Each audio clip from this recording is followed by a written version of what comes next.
So, every field has, a diverse complex of weeds. Oftentimes when you're out there, you're going to see 4 or 5 species in a field, but it's important to remember that among those common weeds you see in the field, there's also others that, the farmer's doing a good job of managing, but if they slip up, those weeds will increase. So, when we're scouting, types of information that are important are, number one, what species of weeds are present. That's why we're going to talk about weed ID. We also need to know about the size of the weeds, since that influences types of management strategies we use, the severity of the infestation. Weed science, we don't use economic thresholds, so rarely do we try to get an estimate of the number of weeds per square foot or what have you. But we do need some type of estimate, and who you're working for probably will tell you how to record the severity of the infestation. Then we also want to look at the distribution of the weeds. Where do they exist in the field? And when we talk about, spatial patterns of weeds, there's 3 general types of distributions. The first would be regular, where the weeds are uniformly spread across the field. That rarely happens except in the case of a total train wreck, where you just have a solid mass of weeds. But fortunately, there are relatively few fields like that in Iowa. But rather than a regular pattern, we often find them randomly scattered across the field or in a patchy infestation. And because the weeds are not regular, that tells us that we just can't go into one section of a field, look what weeds are there, and say that we've scouted that field. Because what you find in one portion of the field may not be representative of what weeds are in the other area. So some type of systematic way of covering that field is required in order to accurately assess the weed population. As I mentioned, a lot of times weeds are in patches, and when they're in patches, it's helpful if we try to figure out exactly what is responsible for a particular weed patch in an area of the field, because that could help us adjust management practices in the future to try to get rid of those patches of weeds.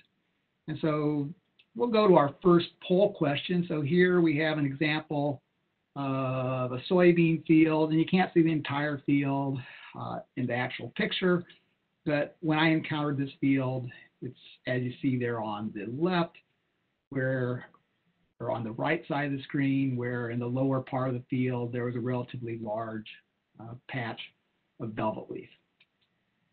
So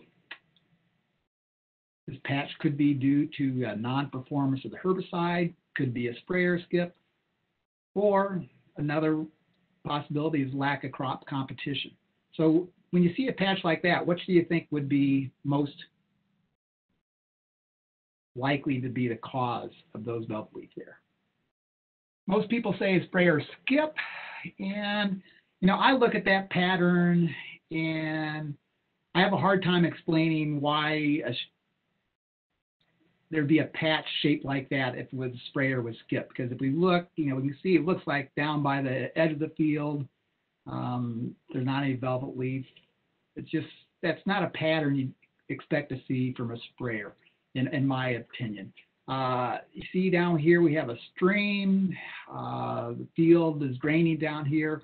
So I suspect what happened is early in the season, there probably was some ponding, not enough to kill the soybean, but suppress the soybean, so that there's less canopy in this portion of the field than in the rest of the field.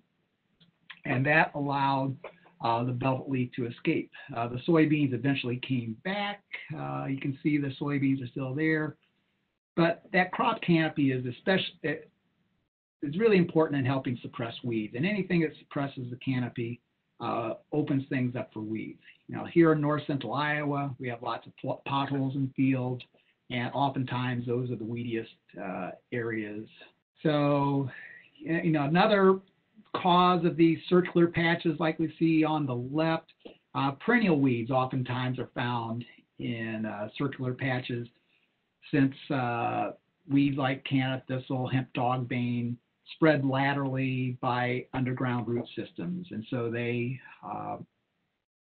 oftentimes we see them in circular shaped patches. When resistance first evolves in a field, oftentimes it'll be an isolated patch somewhere in the field. And the reason we see that isolated patch is that when resistance starts, usually it might be just a single weed escaping control. That weed produces seeds. All those seeds fall in the general proximity of that mother plant. And so all those individuals are resistant. And so the next year they survive. And so we have a patch of weeds. And if we don't respond to that, very quickly that resistant patch can spread across the entire field. Now over on the right, whenever you see, a straight line of weeds going through a field, that tells you that's usually something associated with the sprayer. It could just be failure overlap with the blooms, might be a plugged nozzle. But in this case, what happened is this was in the era where very few pre-emergence herbicides were used, and we relied solely on glyphosate. And sometimes when we sprayed glyphosate, the pressure from the tires on the weeds as that sprayer went through the field stressed the water hemp enough, and so we just had a strip of escapes with where the tire tracks were at. So by looking at the pattern of the patch in the field, oftentimes we can understand why the weeds are present and modify our program in the future to minimize that type of problem recurring in the future. When we're scouting, timing this is critical simply because our herbicides are most effective on small weeds. Ideally, we would not spray any annual weeds that are more than 4 inches in height. Now, unfortunately, that doesn't happen simply because of our current farming system, but it should be the goal. And the only way we can accomplish that is to identify the weeds while they're small, much less than 4 inches in height, in order to give the farmer or the custom applicator time to get out there and make the application. Now, when weeds first emerge, their growth is usually relatively slow, simply because most of our weeds have relatively small seeds. And so if you look at this graph on the left, in the first 2 weeks, those weeds are really just creeping along. It takes them a while to get established, but once they get established, they really start taking off. And so if we look at water hemp in this example, this was some data from central Iowa many years ago. I believe we tilled the field in mid to late May, and so these weeds emerged in late May, so ideal conditions for growth. And from emergence of water hemp, for it to reach 1 inch in height, that took 9 days. Then from 1 to 2 inches, that took an additional 4 days. But once you get more than 3 inches height, those water hemp are not quite growing an inch a day, but pretty close to that. And so if you're in a field when the water hemp is 3 inches in height and that needs to be sprayed post-emergence, that means the grower really needs to get out there the next day to spray that field. And that's oftentimes just because of logistics can't happen. So again, we need to be out there while those weeds are still, less than 2 inches in height, in order to give the operator time to get in that field and control the weeds while they're still at a manageable stage. So those are some basics of scouting. Now let's talk about how to go about identifying weeds. And, when you're doing this, it's really important to use all available information. If you talk to a true botanist, they would scoff at the ability to identify plants when they're only an inch in height, just because of the diversity of native vegetation. But when we're dealing with weeds, there's a very limited number of species capable of surviving in crop fields, and that allows us to identify these weeds when they're very small. But it does take some experience, knowing where to look, how to get information. Probably one of the most important things when you're scouting fields is previous field records, because the weeds you find in the field this year most likely are the weeds that escaped control last year. And so if you're going to a field you've never been to before, but you have records from the previous scout, and you see that last year there was lots of velvet leaf and lamb's quarter, well, when you find some weeds out there, there's a good likelihood they might be, velvet leaf and lamb's quarters. So using field records, that can sort of narrow down what you can expect to find. The time of season also is very important. Weeds emerge at different times of the year, and so depending when you're in the field, you know what to look for. If you're out in the field in late April, it's very unlikely you're going to find water hemp, simply because water hemp doesn't emerge that early in the season. And we'll talk a little bit more about that in a little bit. Then you want to use other tools. I mentioned we need to identify weeds while they're small, so a hand lens can be very helpful. Field handbooks, Iowa State puts out a really nice guide. Information on how to get that will be available. That handbook will have almost all the weeds that you encounter in crop fields here in Iowa. If you think you're going to be working in crop production for a career, I think having a good weed identification book is essential, simply because it's going to have a greater diversity of weeds that are in these handbooks, and so it comes in handy to help identify those oddball weeds that you inevitably come up with. A lot of people like the internet, and the internet is great for confirming identification of an unknown weed, but if you don't know what that weed is, you probably can find it quicker using a book. I'm not big into apps, but iNaturalist is one that I found is very helpful. Megan and I wrote an article that's on the ISU Crops blog, and you read about that. That's a helpful tool that can instantly help narrow down plants that you find out in the field. It's not real good on seedlings, but once plants put on 6-7 leaves, it's pretty good at narrowing down what you're dealing with. And finally, find someone else who already knows what that weed is.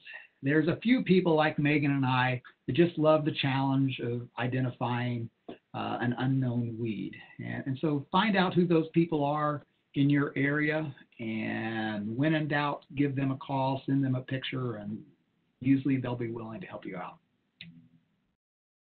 I mentioned weed emergence patterns, and this is a chart that we came up with based on research we did over a few years. And the total width of the bar shows when the weeds emerge during the calendar year. The yellow represents the peak emergence for that particular weed species. And we can break them down into early, mid, and late emergers. Here in Iowa, giant ragweed is really our first crop weed that starts emerging. And oftentimes it'll be emerging in late April. Then weeds like lamb's quarter start emerging. Then we'll start to see giant foxtail, velvet leaf, lamb's quarter. And then a little bit later than that would be water hemp. So, if you have some knowledge of when weeds start to emerge, that can help eliminate something you might find. once you get out into June, July, emergence patterns not that helpful. But at this time of the year, early in the season, knowledge of the emergence patterns can be very useful. So let's talk about grasses now. And I see I need to start picking up my pace. A lot of people don't like grasses simply because they all look alike. But grasses should be relatively simple because there's not that many that are adapted to surviving in fields. And because there are so few, you should be able to identify any grass you find in the field simply by looking at the collar region. Now, grass leaves have two main parts.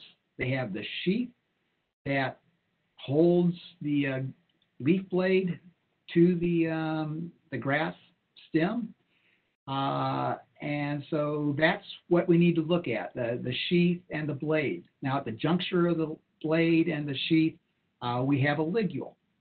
And some grasses have a membranous ligule, sort of looks like the onion of skin. Some have a fringed or hairy ligule. All the foxtails have a hairy ligule. And there's one grass, weedy grass we have in Iowa that doesn't have a ligule. And so this is barnyard grass. This is where the ligule normally would be, but there's, you can see there's nothing there. So barnyard grass is the only weedy grass in Iowa that doesn't have a ligule. This would be an example of a membranous ligule.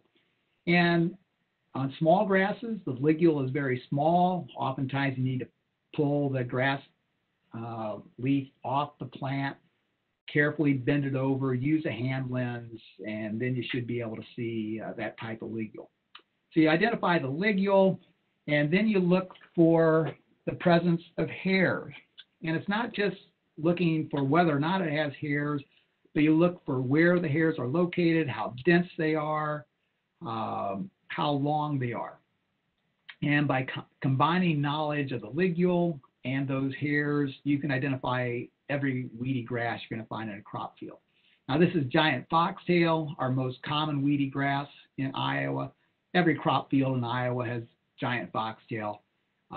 It has a hairy ligule, and then the upper leaf surface is covered with these relatively dense short hairs. They're long enough that you can see them. If you pull that leaf blade off the plant, fold it over like you see here, hold it up to light, you can see those. Most people can see them without a hand lens. Here you can see we have longer hairs, and the hairs not only are on the leaf blade, but they're also on the sheath and the leaf stem. That happens to be witchgrass. So over here on the lower right, you can see long hairs at the base of the leaf blade. As you move up that leaf blade, there are fewer and fewer hairs, and once you get halfway up the leaf blade, there are not going to be any hairs at all. That also has a hairy ligule that happens to be yellow foxtail. And this is an example of a grass with no hairs. So this is the sheath, and there's no hairs there. There's a leaf blade, no hairs there also. So the combination of hairs and ligules should help you identify grasses.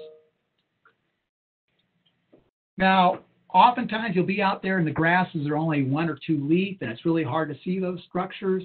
And so, the seed can help you. Now, most people, I'm not willing to learn all the grass seeds, but with woolly cupgrass, it's a problem weed. It's a little bit more difficult to manage than the foxtails, and its seed is 3 or 4 times larger than that of foxtail seed. And so if you're out in the field and you have some, 1 to 2 leaf cupgrass or foxtail, it's really hard to see the ligule, really hard to see whether or not there's hairs present. But if you dig it out, that seed is going to be attached onto the root, and that can help narrow down what you're dealing with. So broadleaves. Now, broadleaves should be easier simply because they have different leaf shapes, they have different growth habits. But the problem with broadleaves, there's 4 or 5 times more species than with grasses. So that makes it much more difficult because there's a lot more broadleaves to know. So you need to know what to look for. The cotyledons can be very helpful. Cotyledons, some people call them seed leaves. Those are the storage organs that get that plant started. And oftentimes the cotyledons are different shape than the true leaves. And so if you have knowledge of the shape of the true leaves and the knowledge of the cotyledons, that can be really helpful in identifying, 2 to 3 leaf weeds. After the weed gets, 3 or 4 leaves on it, normally those cotyledons fall off. So the cotyledon only helps very early after emergence. Just like grasses, hairs are very useful in identifying weeds. Again, you're looking, where are the hairs, how dense are they, how long, and so forth. The leaf shape, everybody focuses on leaf shape, but leaf arrangement can be very helpful. Most weeds have what we call alternate leaves, where a single leaf comes off a node on the stem. In this case, here we see 2 leaves coming off the same spot on the stem, same node. So that would be an opposite leaf arrangement. This is honeyvine milkweed, and a lot of novices, mistake honeyvine milkweed for a morning glory or a bindweed, because all those plants are vines. The leaves are somewhat similar in shape. But if you know that honeyvine milkweed has opposite leaves, that narrows it down for you. And then you have the growth habit. Here we have 3 distinct types of growth habits. An erect plant, this is a sunflower, but water, hemp, velvet leaf have erect habits. This is a vine. This happens to be tall morning glory, but other vines are wild buckwheat, honeyvine milkweed, the bindweeds, and this is the basal rosette. And so knowledge of the basal rosette can help you narrow down what weeds you're dealing with. As I mentioned, the cotyledons can be very helpful in identifying seedlings when they first emerge. This is a cocklebur on the left, then a sunflower on the right. And at this stage, they look nearly identical. I don't think anybody could consistently differentiate the two based on the shape of the first leaves that emerge. But if you know what the cotyledons of the 2 species are, it makes identification really easy. Cocklebur has these long strap-shaped cotyledons, whereas the sunflower has oval-shaped cotyledons. And again, probably a week after this picture would take it, those cotyledons will have fallen off, but the plants would have developed enough characteristics by that time to allow you to differentiate the 2. So here's another poll question. Which of these plants has opposite leaves? Okay, so I'm not sure how you responded. Okay, so 38% people said wild hemp, and that is true. And how you can know that is if you look at the eastern black nightshade over here. This leaf on top is much bigger than this leaf on the bottom. That tells you this leaf is older than this one, so they didn't develop at the same time. So that means they're alternate. This leaf will be higher on the stem as that plant elongates, whereas with the wild hemp, those 2 leaves are identical in size, tells you they develop at the same time, and so they most likely are opposite. So, finishing up here, many plants have similar appearance, and so if you just casually glance at them, you can misidentify those plants. So here are 3 broadleaf plants. They all have lanceolate-shaped leaves. The leaves are alternate. And from this view, it's really impossible to tell whether they're the same species or if they're something different. And that's why it's important to really pay attention to the details. And so if we look closely at these plants, we'd find that only one of them had hairs. And those hairs are relatively small, sparse. If you just casually glance at the plant, you might not even notice them.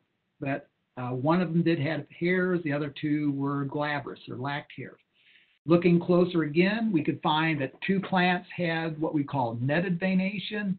So here on the right, here's a midvein, and you can see the lateral veins branching out from the midvein going towards the leaf margin, where over here on the left, those are what we call parallel veins, that they start at the base of the leaf and basically move parallel along the leaf, entire length of the leaf, and coalesce at the leaf tip.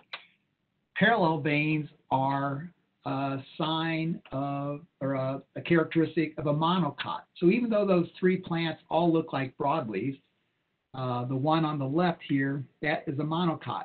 And if we look closer, this is a leaf attachment. So two of the plants had petioles, whereas this plant, the one with the parallel veins, it has a leaf sheath, just like grasses. So this leaf sheath clasps the stem.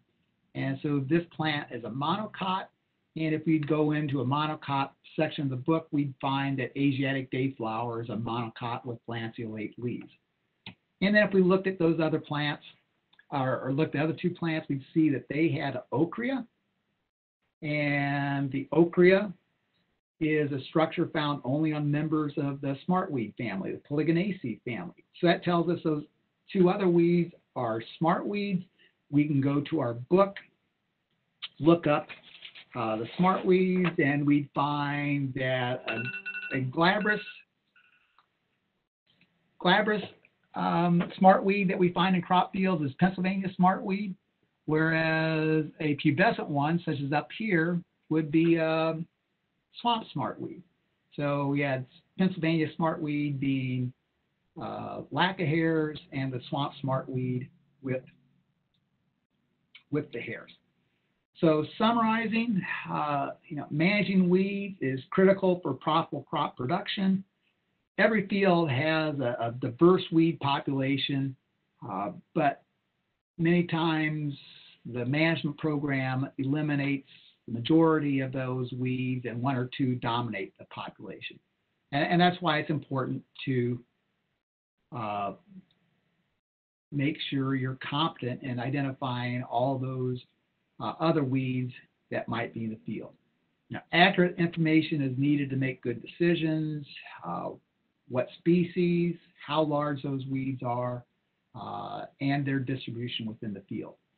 And so that is all I had. I think I finished just on time. And Megan, do we have any questions? Considering the spring that we've had, are there any weeds that you expect to be maybe more common this year in Iowa than in prior years because of the conditions that we've had in our fields, or anything that you've seen more often this spring than maybe in other springs? So I think there's probably more winter annuals, and that probably just as likely due to the rainfall we had last fall. Our winter annuals get started in August, September. Some years were dry, and so they don't get established, but that obviously wasn't the case last year. Hopefully, with most of the fields planted, hopefully those winter annuals have been dealt with. What's going to emerge over the next couple weeks, there's no telling. Basically, that's where records from last year are helpful, because the weeds that were in the field last year are going to be the most prolific ones this year. All right. No forecasting on what weed's going to be the big issue. I'll go out on a limb and say water hemp is going to be the biggest weed problem we have in 2020. Oh, that's so daring of you to say that. All right. All right, we have one more question here. What is a good comprehensive weed identification guide? If I was going to buy a book, I probably would get it's Weeds of the Northeast United States. It's published by Cornell University Publishing. You can get it, I think last time I looked, maybe $30 or so. Nebraska Department of Ag puts one out, Weeds of the Great Plains. That's a nice book. But I just think the Cornell book has nicer pictures. It has some guides in the back to help you sort through some of the species that have great diversity. So like we're seeing more speed wells in no-till fields, and there's a wonderful guide to help determine what speed well you're dealing with. It has a guide in the back to differentiate the pigweed species. So I think it just has some nice information that the others don't. But those would be my two choices: weeds of the northeastern U.S. or weeds of the Great Plains.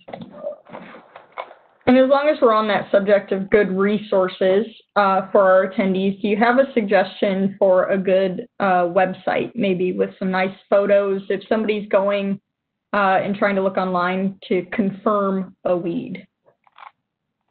Oh, when I'm dealing with oddball weeds, I love Wildflowers of Illinois. I think that's what it's called, isn't it, Megan? Wildflowers? Illinois Wildflowers, and I think that might be a .info page, INFO. I'll put it in the chat box for everyone. And I use that when I have a suspicion of what a weed is, and I want some good pictures, because that website just has good pictures. And so to find it, I put in the name of the weed, and then I just put Illinois at the end, and usually that comes up in the search, and that helps you. Missouri has a nice page, but I love the Illinois Wildflowers. But if I was trying to find velvetleaf or water hemp, that would not be where I'd go. But that's good for the oddballs. For the oddballs, right. Minnesota Wildflowers is a good one too. All right, one final question here before we'll move on, maybe to insects, I think, next. Some areas in Iowa have been dry this spring. What should farmers do who used residuals that required rainfall to activate to make sure they have adequate weed control? Should they use a second residual application? I think I wouldn't apply anything, in the next week or two. I would follow those fields closely, and if weeds break early, then I would use an appropriate post-emergence problem and include additional, residual, a layered residual. But, if the crop is just coming out of the ground, I think it's too early to apply additional residual at this point in time. Because with those herbicides, they're going to stay on the surface, and when we eventually got rain, they will kick in and still do their job. Now, if you're in an area that had a lot of blowing soil, then there's concern how much that herbicide got redistributed someplace. That's always hard to document, but again, that's where scouting is going to be really important. To go through those fields and see if there's areas where perhaps a green herbicide got stripped away by the wind.